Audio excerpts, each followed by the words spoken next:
5 अगस्त 2019 वो तारीख जब देश की संसद में जम्मू कश्मीर की तस्वीर और तकदीर बदलने का ऐतिहासिक फैसला लिया गया और भाजपा ने जम्मू कश्मीर को धारा 370 की बेड़ियों से मुक्त करवाकर अपना दशकों पुराना वादा निभाया।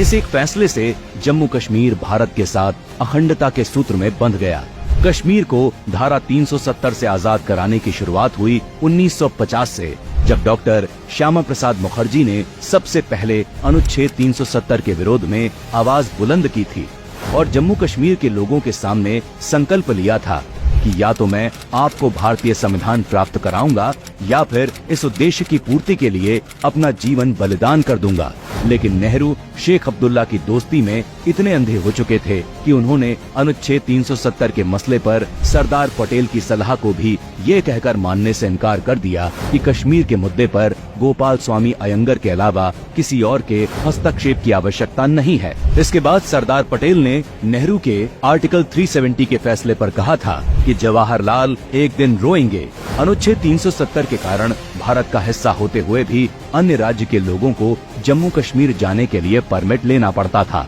डॉक्टर श्यामा प्रसाद मुखर्जी ने इसी सौतेले व्यवहार का घोर विरोध किया और 8 मई 1953 को अटल बिहारी वाजपेयी के साथ जम्मू कश्मीर के लिए कूच की।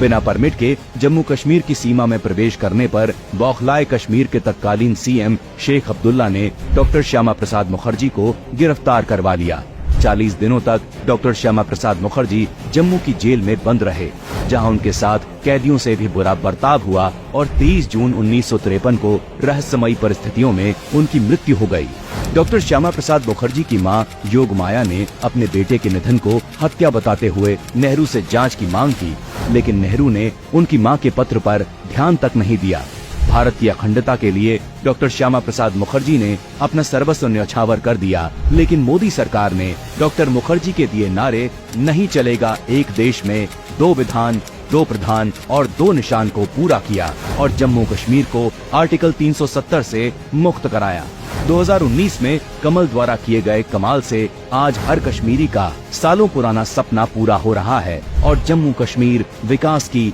नई गाथा लिख रहा है।